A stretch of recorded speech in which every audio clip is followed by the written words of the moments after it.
오늘 저는 룻기에서 1장 1절에서부터 22절의 말씀을 가지고 희망의 씨앗, 룻 이야기라는 제목을 통하여서 어버이 주일 하나님의 말씀을 증거하고자 합니다. 한 해 농사를 결정짓는 것은 5월에 있다고 농부들은 말합니다. 봄에 씨를 뿌려야 비로소 한 해 수확을 할 수 있기 때문입니다. 그래서 사람들은 시작이 반이라는 말을 합니다. 무엇이든지 시작을 하지 않으면 그것을 이룰 수가 없습니다. 장사만 계획만 하고 시작을 하지 않으면요, 장사는 할 수가 없습니다. 막상 가게문을 열어야지 그때부터 시작이 되는 것입니다. 그러니 시작이 반이라는 말은 맞는 말입니다. 글도 마찬가지입니다. 논문을 써야 하는데 머리에 주제가 맴돌고 많은 생각들이 있지만 막상 글을 쓰기 시작하는 펜대를 잡고 글을 쓰기 시작해야지 반이 되는 것입니다. 쓰기 시작하면 계속 그것이 이어집니다. 그리고 논문을 다 쓰고 나면요, 첫 번째 지었던 제목도 바뀌고 또 주제도 바뀔 수가 있습니다. 왜냐하면 시작의 반이기 때문입니다. 저도 설교문을 쓰다 보면 머릿속에 설교 내용이 맴돌지만 우선 컴퓨터에 앉아서 타잔을 쳐야지 시작됩니다. 아무리 일주일 동안 생각을 해도 이 쓰기 시작하는 이 붓을 들지 않으면 쓸 수가 없다는 것입니다. 5월에 농부가 벽씨를 뿌리고 모종을 키웁니다. 그런데 뭐가 잘 자라서 그것을 이제 이양을 시키면 좋겠지만 벽씨를 뿌렸는데 노랗게 그 벼가 뜨게 되면 한 해 농사를 망치게 됩니다. 심을 수 없는 모종이 되면 어떻게든 다른 모종을 사다가 심어야지 한 해 농사를 이룰 수가 있습니다. 그런데 요즘은 5월 날씨치고는 아주 춥습니다. 4월 달에는 막 덥다가 갑자기 5월 달이 들어오니까 춥기 시작합니다. 그래서 벼가 냉해를 입게 되면 수확량은 줄게 되어 있습니다. 그리고 무엇보다 중요한 것은 하늘에서 비가 내려야 한 해 농사가 시작됩니다. 우리나라와 같이 벼농사를 하는 나라에서는 봄에 비가 많이 와주면 좋습니다. 그래서 올해 봄비는 많이 내렸습니다. 그런데 이와 같이 팔레스타인 지역, 바로 이스라엘 땅 지역에서는 밀과 보리를 심을 때 비가 내립니다. 그리고 수확하기 전에 비가 내려야 합니다. 그래서 밀이나 보리를 심을 때 내리는 비를 뭐라고 합니까? 이른비라고 하고, 수확하기 전에 이삭이 잘 나고 열매가 잘 맺힐 수 있도록 하는 것이 바로 늦은 비가 되는 것입니다. 이른비와 늦은 비가 적절한 때에 내리게 되면 그의 농사는 풍년이 오게 됩니다. 그런데 성경은 그 땅의 백성이 하나님의 말씀대로 살아가면 여호와께서 적당한 비, 바로 이른 비와 늦은 비를 그때에 맞춰서 보내주시겠다고 성경은 기록하고 있습니다. 요엘서 2장 23절에 시온의 자녀들아, 너희는 너희 하나님 여호와로 말미암아 기뻐하며 즐거워할지어다. 그가 너희를 위하여 비를 내리시되 이른 비를 너희에게 적당하게 주시리니 이른 비와 늦은 비가 예전과 같을 것이라 말씀하십니다. 하나님께서 그 백성을 기뻐하실 때는 이른 비와 늦은 비를 적당하게 주시리라 한 것입니다. 오늘 본문을 보니 하나님께서 주시는 비가 내리지 않아 기근이 왔습니다. 이른 비가 와야 되고 늦은 비가 적당한 때에 와야 되는데 올 때 안 오고 오지 말아야 할 때 오고 라고 성경은 기록하고 있습니다. 흉년이 왔다고 기록하고 있습니다. 이를 통해 이 시대를 살아가는 저와 우리 성도님에게 하시는 하나님의 말씀은 무엇인지 여러분과 함께 나누고자 합니다. 첫째, 희망의 씨앗이란 성도로 하나님 말씀대로 부모님을 공경하는 것입니다. 룻기는 사사기 다음에 나오는 성경입니다. 그러면 룻기가 쓰여진 이유가 무엇일까요? 그래서 많은 설교가들이요, 이 룻기를 언제 인용을 해요? 바로 어버이 주일에 부모님의 그 은혜에 대해서 할 때 그 룻기를 인용합니다. 그런데 이 룻기는 한 여인의 이름입니다. 그 이름이 성경이 된 거예요. 그런데 성경에서 여인의 이름이 제목이 된 책은 많지 않습니다. 구약 성경에 유대 민족을 구한 에스더가 있고 룻기가 있는데 이 모든 것은 역사서입니다. 에스더도 그렇고 룻기도 그렇고 무슨 새? 역사를 기록한 책이에요. 그런데 특이한 것은 룻은 전통 유대인이 아니라 모압 여인이었다는 것입니다. 에스더는 누굽니까? 유대인이었어요. 그런데 룻은 유대인이 아니라요, 모압 여인이었습니다. 신명기 23장 3절에 암몬 사람과 모압 사람은 여호와의 총회에 들어오지 못하리니 그들에게 속하는 자는 10대뿐만 아니라 영원히 여호와의 총회에 들어가지 못하리라 하셨습니다. 그러함에도 모압 여인 룻은 구약 성경의 한 책의 이름이 되게 된 것입니다. 그럼 모압 여인 룻에게 어떤 특별한 것이 있었을까요? 오늘 그 특별한 것이 무엇인지 한번 찾아보도록 하겠습니다. 룻기 1장 1절에 사사들이 시자는 때 그 땅에 흉년이 들이니라.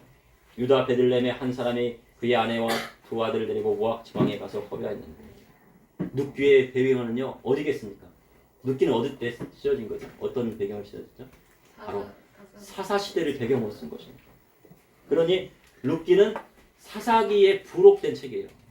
사사기 시대에 일어났던 일을 부록적으로 쓴 책입니다. 사사기 전체에서 한 부분을 차지하는 중요한 사건을 하나의 책으로 기록합니다. 그럼 사사시대는 어떤 시대였을까요? 그것은 룻기 바로 전장인 사사기 21장 25절의 말씀에 나와 있습니다. 항상 성경에 연결되어 있는데 그 전장을 한번 이렇게 열어보시면 사사기 21장이 나옵니다. 그 전장이요. 한 장만 넘기시면은 다 함께 합독하시겠습니다. 25절. 그때 이스라엘의 왕이 없으므로 사람이 각기 자기 소견에 모른 대로 사사시대는요 왕이 없었습니다. 하나님이 왕이셨습니다. 그런데 사람들은 그분이 원하시는 뜻대로 살지 않고 자기 생각대로 살았다는 것입니다. 그러니까 사사기 전체에는 사람들이 하나님을 왕으로 모시지 않고 자기 생각대로 사는 시기였습니다. 그런데도 하나님 앞에 예배는 드린다고 그래요. 그런데 그 땅에 무엇이 왔습니까? 흉년이 왔어요. 그러면 왜 흉년이 왔을까요? 하나님 말씀대로 살지 않고 자기 생각대로 살았기 때문에 흉년이 왔다는 것입니다. 이는 제때에 비가 오지 않아 땅이 마르고 추수 때에 동풍이 불어 이삭이 말라 수확량이 급감하여 흉년이 왔다는 것입니다. 땅이 기근이 들고 흉년이 오면 무엇이 옵니까? 심각한 인플레이션이 옵니다. 물건값이 폭등하고요. 돈의 가치가 하락해요. 그리고 곡물 가격이 천정부지로 오르게 되었습니다. 그 이유가 무엇이라고요? 자기 생각대로 살았어요. 우리나라도 현재까지는 항상 풍년이어서 쌀이 남아도입니다. 그러나 한 해라도 흉년이 드는 해가 있으면 곡물 가격이 오르게 되었습니다. 그런데 유대 땅에 베들레헴에 한 사람이 있었는데 그 사람이 그 아내와 두 아들을 데리고 어디를 나갔습니까? 모압 지방으로 갔다고 합니다. 거리했답니다. 집안에 흉년이 들어도요. 형제나 친척 중에 누군가는 곡식이 있을 것입니다. 그러면 그 땅에 살면서 흉년을 이겨낼 수 있었습니다. 그러나 사사시대는 하나님의 말씀을 버리고 자기 생각대로 살았던 시대입니다. 이 시대도 마찬가지입니다. 그러니 당시 어려운 형제를 돕거나 친척을 돕는 일을 하지 않았던 시대였다는 것입니다. 그런데 아무도 무너진 형제의 집안을 돕는 사람이 없는데 유일하게 무너진 형제의 집안을 일으켜주고 세워주는 사람이 있었으니 그가 누구였습니까? 바로 보아스. 자기 생각대로 자기 멋대로 살면서 하나님 말씀을 등에 지고, 그런데 그 중에서 하나님 말씀대로 살았던 사람이 바로 보아스였어요. 엘리멜렉은 그의 아내 나오미와 두 아들 말론과 기노를 데리고 베들레헴 에브랏에서 모압 지방에 가서 살았습니다.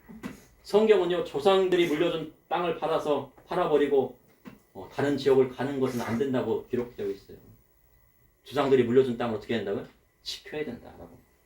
그런데 엘리멜렉은 하나님이 허락하시고 조상들이 물려준 베들레헴에서 어디로 갔습니까? 땅을 다 팔고 모압 땅으로 갔습니다. 신약 성경 탕자의 비에서 둘째 아들이 어디로 갔습니까? 상속재산 받아가지고 먼 나라로 가가지고 다 어떻게 상속재산 다 까먹고 거지가 되어서 돌아왔습니다. 그런데 그 상황이 어디에서 일어났습니까? 룻기에서 일어난 거예요. 예수님 말씀은 어디하고 연결되어 있어요? 구약성경하고 연결이 되어 있어요. 모압 땅에 나오면 남편을 잃고 두 아들만 남았는데 두 아들에게 모압 여인 중에 아내로 삼게 했습니다. 그런데 성경에는 보면요 이방 여인은 그 아내로 삼게 하지 않았거든요. 그런데 룻은 누굽니까? 모압 여인이었어요.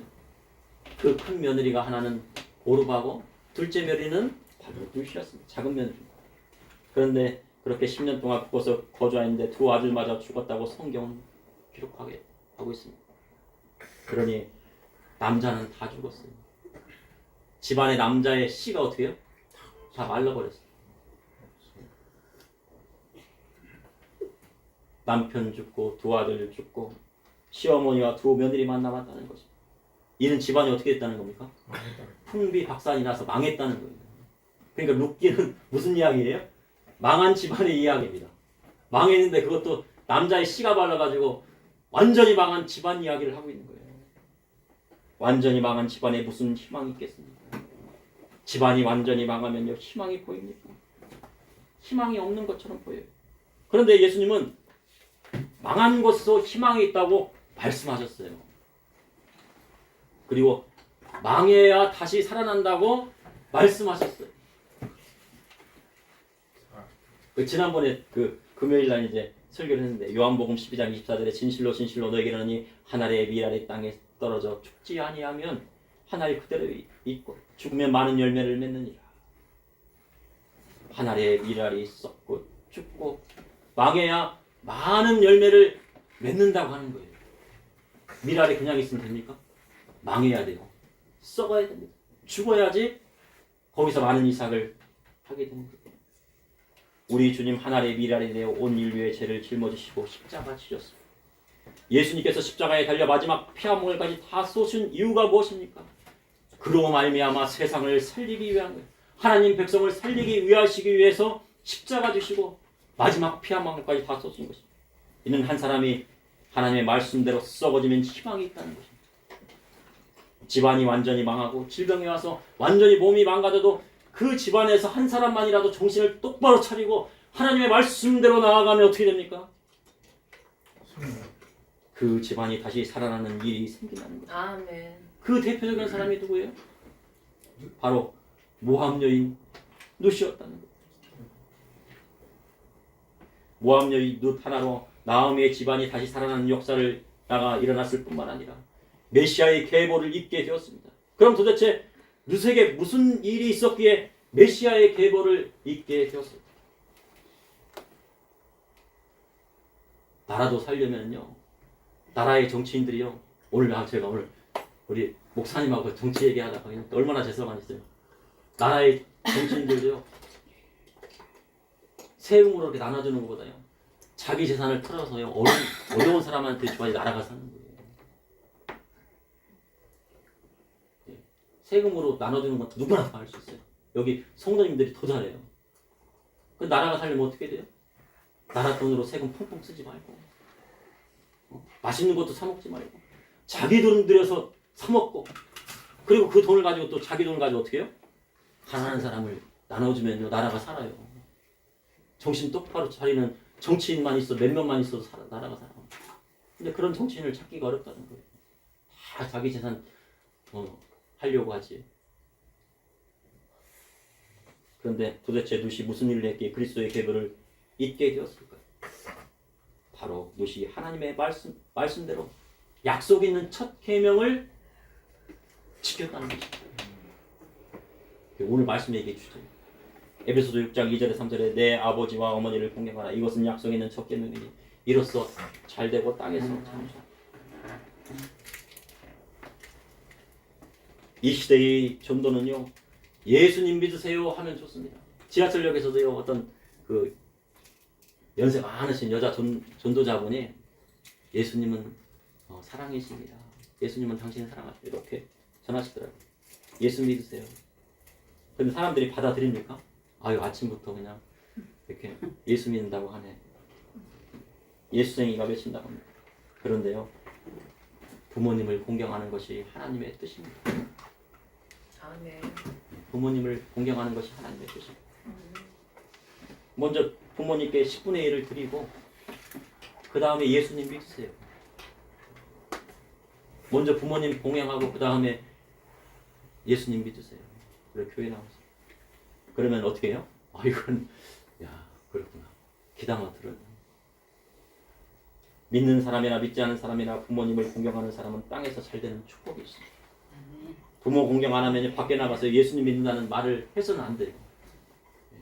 왜냐면요, 이 땅에 계신 부모님 공경 안 하는데 눈에 보이지 않는 하나님을 어떻게 공경해요? 우리 부모님들은 다 눈에 보이잖아요. 보이는 부모님을 공경 안 하는데 어떻게 안 보이는 하나님을 공경하겠다는 거예요? 근데 부모 공경 안 하면은요, 예수 믿는 거 아니라는 거예요. 말로만 예수 믿지. 하나님 말씀 안 지키면서.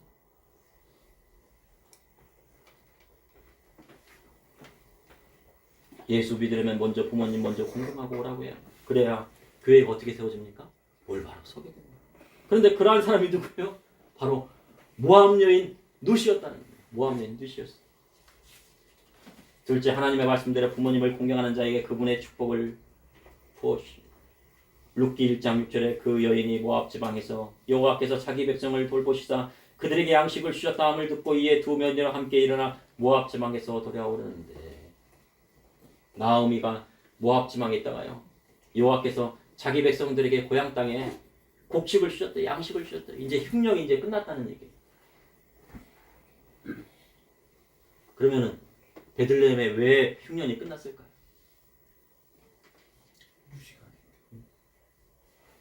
왜 흉년이 끝났어요? 그 베들레헴 땅에요, 하나님 말씀을 지키는 사람이 있었어요. 그게 누굽니까? 보아스예요. 보아스. 네. 보아스가 있었다는 거예요.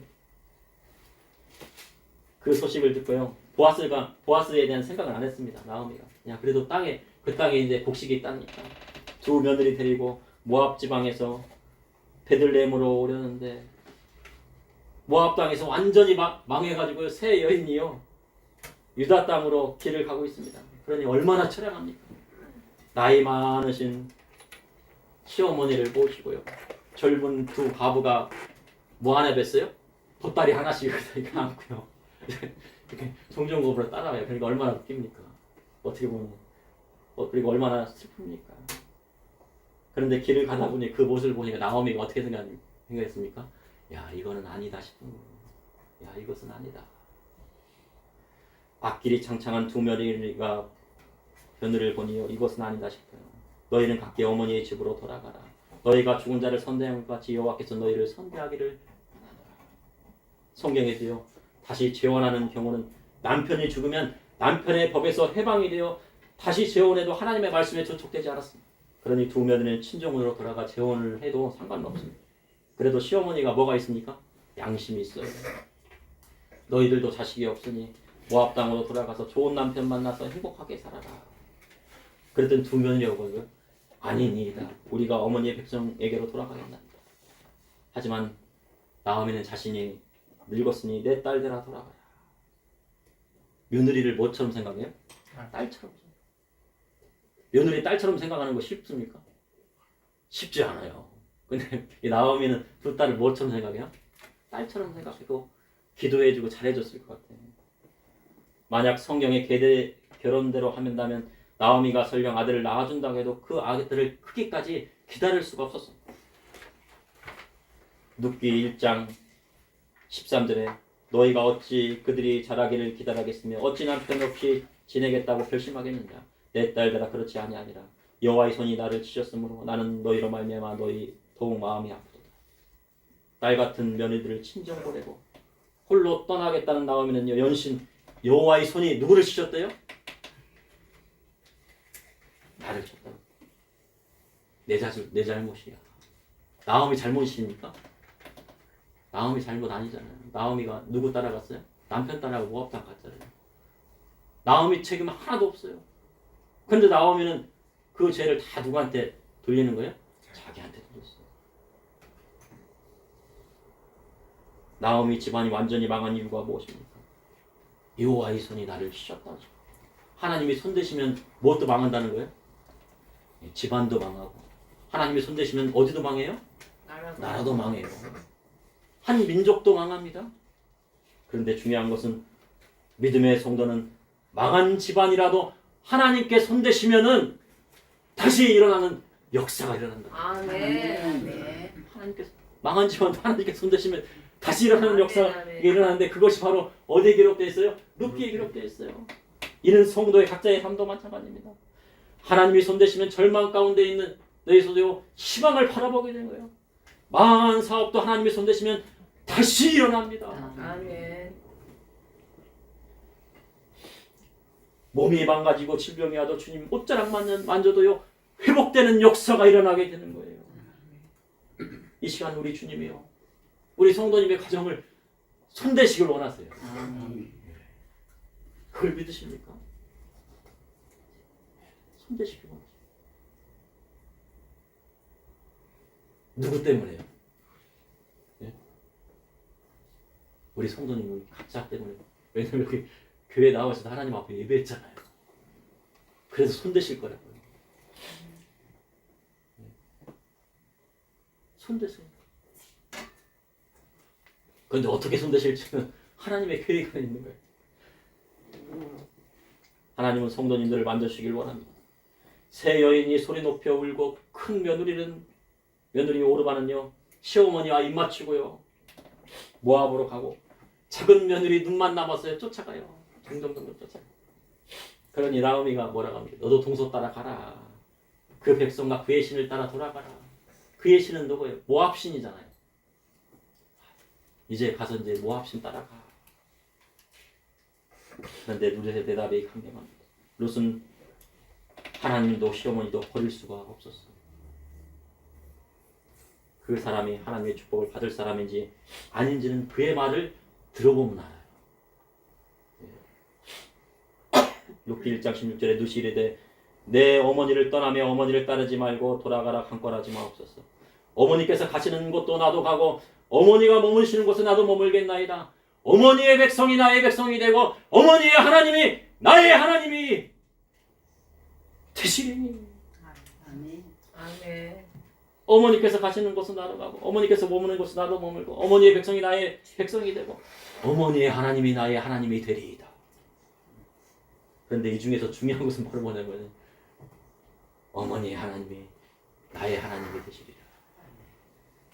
그것은요, 이 말씀은요 신앙 고백이에요. 룻의 신앙 고백. 룻의 신앙 고백. 이 땅에서 잘 되는 것은 공모 공병하면 되지만 그 집안이 대소선전 잘 되는 것은 하나님을 믿는 신앙 안에서 되는 것이. 그것이 룻이 깨달았어요. 그러한 믿음이 룻에 있었습니다. 이는 보통 믿음이 아니었습니다. 셋째, 하나님을 믿고 부모님을 공경하고 봉양하는 자는 세상에서 잘 되고 대대손손 그 믿음을 이어가게 됩니다. 이는 천대의 축복을 말씀합니다.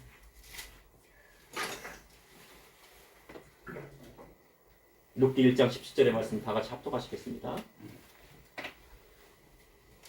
어머니께서 죽으시는 곳에도 나도 죽어 거기 묻힐 만일 내가 죽는 일 외에 어머니를 떠나면 여호와께서 내게 벌을 내리시고 더 내리시길 원하나이다 하는지. 룻이 고백합니다. 시어머니가 죽는 곳에 나도 죽고 거기에 어떻게 한다고요? 장사되는 것이요. 아브라함이 에브론에게 은 400색을 사서요 밭을 샀습니다. 그리고 거기에 막벨라 굴을 사서 누구를 장사했어요? 사라를 장사합니다. 사라가 먼저 죽었잖아요. 근데 그곳에 그 막벨라 굴에 누가 들어갑니까? 아브라함, 이삭, 야곱, 그리고 사라, 레아까지. 예, 레아까지인데 리브가도 아마 들어갔을 거예요. 성경은 기록되지 않았지만. 레아까지. 이는 부활의 신앙이 없이는요 할 수가 없는 거예요. 믿음 없이는 할 수가 없는 거예요. 부활의 신앙이 있기에 믿음의 조상들이 묻힌 곳에 자기도 묻힌다는 것입니다. 그래서 룻이 메시아의 계보에 들어가게 된 것입니다. 아, 시어머니 옆에 묻히길 원한다고 하면 얼마나 효도하는 겁니까? 마태복음 1장 5절에서 6절에 살모는 나박에서 보아스를 낳고 보아스는 룻에서 오벳을 낳고 오벳은 이새를 낳고 이새는 다윗왕을 낳느니라. 그러면 룻은 다윗왕의 뭐가 됩니까? 예, 증조 할머니가 되겠죠. 증조 할머니가 되는 거예요. 왕이 태어났어요.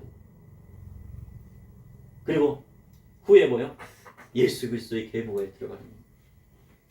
이제 나오미가 룻이 굳게 마음먹었을 보고 다시 돌아가라 하지 않았습니다. 그렇게 베들레헴에 돌아오네요. 고향 사람들이 누구 왔냐면요.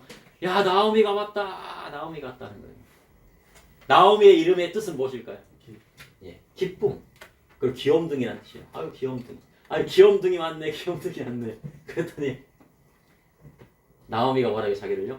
아, 귀염둥이라고 하지 말고 마라라고 해라. 마라의 쓴물 알잖아요. 쓴물이에요, 쓴물. 인생이 써졌다는 거예요.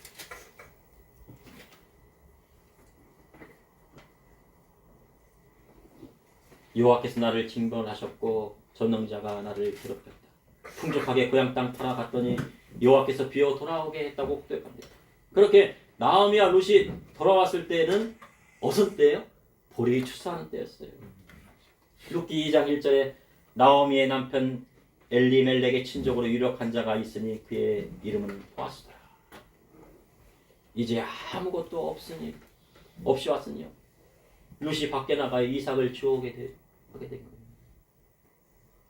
며느리가 누굴 봉양한다고요? 시어머니를 봉양하는데. 그러면은 며느리가 시어머니를 봉양하는 거 당연한 것일까요? 당연한 거예요. 그럼 자식이 부모님을 봉양하는 거 당연할까요? 아닐까요? 당연한 거예요. 그런데 부모님은 자식이 봉양하지 않는다고 해도 어떻게 해요? 사랑으로 다 감싸죠. 너 왜 나 봉양하지 않니? 용돈 안 주지? 그렇게 말씀을 대부분 안 하신단 말이에요. 그죠? 왜요? 사랑하시기 때문에. 우리 예수님 어떻습니까? 말 안 듣는 이스라엘 백성들을 위해서 자기 백성들을 이방인들을 또한 구원하시기 위해서 어디 달리셨어요? 십자가에 달리셨어요. 그것이 바로 예수님의 사랑이고 누구의 사랑입니까? 부모님의 사랑. 자식이 봉양 안 해도요. 자식을 사랑해요. 그런데 시어머니를 그것도 완전히 망한 집안의 시어머니를 봉양하는 며느리가 있었는데 남편도 없이요. 그게 누구였습니까? 룻이었답니다. 시어머니를 봉양하기 위해 밖에 나가서 이삭을 주우러 가는데 그런데 이삭을 주우러 가는데 우연히 엘리멜렉의 친족 보아스에 속한 밭에서 죽게 되었습니다. 근데 거기에 뭐라고 나왔어요? 우연이라고. 네, 다 같이 합독하시겠습니다. 룻기 2장 3절의 말씀이에요. 룻기 2장 3절의 말씀. 룻이 가서 베는 자를 따라 밭에서 이삭을 줍는데 우연히 엘리멜렉의 친족 보아스에게 속한 밭에 거기 우연히에다가 동그라미를 치시면 그래서 기억해. 우연히. 여기서 중요한 건 뭐예요? 우연이에요. 우연히. 근데 성경은요, 성경에 나오는 우연은 우연이 아니에요. 얘는 누가 하신 일이에요? 하나님이 하신 일이에요. 아합이 길란 나무 전투에서 우연히 적이 쏜 화살에 뭘 봐서 솔깃을 맞아갖고요, 하루 종일 피 흘리다 죽었잖아요. 우연입니까? 하나님의 심판이 있었어요. 그런데 하나님의 축복도 어떻게 옵니까? 우연히 오는 거예요.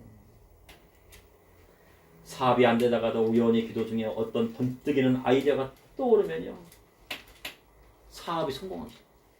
그리고 우연히 만났는데요, 이 사업과 관련된 나를 도와줄 사람을 우연히 만나는 거예요. 학생이 박사학위를 받으려면요, 박사학위는 아무나 안 줍니다. 석사, 박사는 공부를 잘하는 것도 중요하지만요, 인간관계예요. 교수님이 제자를 자식처럼 생각하고 삼촌이나 조카처럼 이렇게 삼촌이 조카처럼 대해주는 것처럼 대해줘야, 그렇게 해야지요 박사학위를 줘요. 석사학위. 그렇게 하기까지 제자가 스승이 어떻게 돼요? 잘해야 돼요. 부모님 봉양하듯이 막 잘해야 돼요. 교수님. 아니면 어떻게 됩니까? 교수님들이 10년 동안 부려먹더라 이거예요. 취직도 안 시켜주고 박사학위도 안 주고. 그런데 하나님이 역사하시면 우연히 무슨 교수님 만나요? 좋은 교수님. 좋은 교수님 만나요. 저도 목사고시 논문을 쓰는데 지난번에 말씀드렸는데 많은 교수님 중에서 우연히 영국의 버밍엄 대학교를 졸업하시고 박사 학위를 그곳에서 하셨어요. 영국에서요. 목사고시 하면 30장만 쓰면 되는데요, 85장을 썼는데 끝이 안 나요. 아니 하나님 좀 쉽게 좀 하시면 안 되겠습니까? 30장만 쓰고 50장만 쓰면 금방 쓰고. 다른 교수님들은 다 한 번 만나고 다음에 목사 논문 제출할 때 만나면 끝이라는데 매일 막 줌 강의를 통해서 피드백을 주시고 그것을 논문 한 장 쓰는데 하루가 걸려요. 하루 종일 사이 논문 A4 용지 한 장 씁니다. 근데 논문 쓰는데 고생했지만요, 논문 쓰는 법을 제대로 배웠다는 거예요. 아, 박사학위는 이렇게 쓰는 거구나. 그런데요, 믿는 자에게는 우연이 없어요. 그 교수님 만나게 한 것도 아유, 공부 좀 해라. 너 그렇게 워낙 공부를 안 하니까. 공부 좀 해라. 근데 믿는 자에게는 우연히 하나님이 하시는 거예요.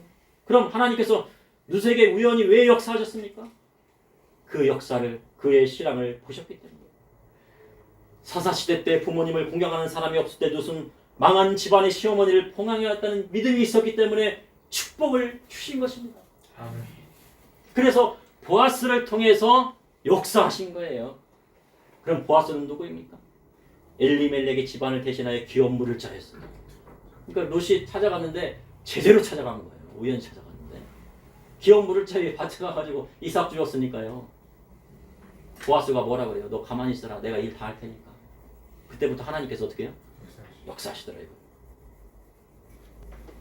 그 스토리가 룻기 2장, 3장, 4장에 나오는데 그 스토리를 말씀을 다 드리자면 오늘 하루 종일 해도 끝이 안 나요. 그리고 하나님께서 보아스를 통해서 기업 물을 자의 본분을 다 하게 하셨습니다.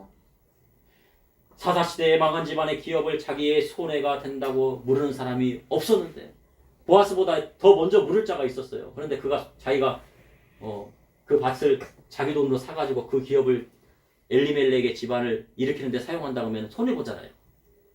자식을 낳아도 자기 자식이 아니잖아요. 나오미 집안의 자식이 되는 거죠. 자기에게 큰 손해가 나더라 망한 형제의 집안을 돕고 세운 사람이 누구입니까? 바로 보아스입니다. 그래서 보아스가 그리스도의 계보에 들어가게 된 것입니다. 그러니 희망의 씨앗은 무엇입니까? 먼저 하나님 사랑입니다.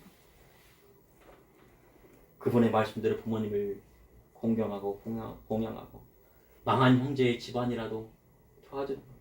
만약에 부모님 안 계시면 어떻게 해요? 어르신들한테 잘해요. 연세 많으신 어르신들에게 내 부모님 같이 생각하고 잘해드립니다. 그래야 할 때 하나님의 축복이 물붓듯이 부어주시고 대대손손 오게 되는 것입니다. 그러므로 희망의 씨앗이나 성도로 하나님의 말씀대로 부모님을 공경하는 것입니다. 이 시대는요 부모님 공경하라고요. 아프시면 어디 보낸대요? 요양원 보내. 그런데 하나님 말씀대로 부모님을 공경하는 자에게 그분의 축복을 부어주시지 않고 성경은 기록하고 있어요. 하나님 믿고 부모님을 공경하고 공경하는 자는 세상에서도 잘 되고 대대손손 그 믿음을 이어가게 되는 것입니다. 이는 천대의 축복을 말씀하신 것입니다. 그리고 예수 그리스도의 복음의 말씀을 따르는 사람에게는 또한 무엇을 허락하신대요? 영원한 하나님의 나라, 천국을 허락하십니다. 부모님 공경하면 이 땅에서 잘 되고 망한 집안에서라도 부모님 공경을 잘하고 예수님 말씀대로 하나님 말씀대로 하면은 하늘나라에 상급도 쌓여요. 이 땅에서 예수님 잘 믿으면 어디까지 가는 거예요? 천국까지. 그 소망이 우리 마음속에 있어요. 아멘. 잠시 기도하시겠습니다. 사랑해 주님 오늘도 감사합니다. 주님의 사랑과 은혜로 이렇게 아버지 어버이 주일을 맞이하여서 하나님의 놀라운 사랑과 은혜를 깨닫게 하여 주시고 또한 주님께서 말씀하신 약속하신 그 첫 계명을 기억하게 하여 주시니 감사합니다. 아버지 하나님 주님 말씀대로 아버지 하나님 부모님을 공경하고 공양하고 순종하고 아버지 하나님 부모님 뜻에 잘 따라서 하나님 말씀대로 이 세상에 잘 살아서 아버지 하나님 축복받게 하여 주시고 이 땅의 축복뿐만 아니라 예수님을 잘 믿음으로 말미암아 하늘나라 천국의 소망도 잊지 않게 하여 주시옵소서. 예수님 이름으로 기도합니다. 아멘.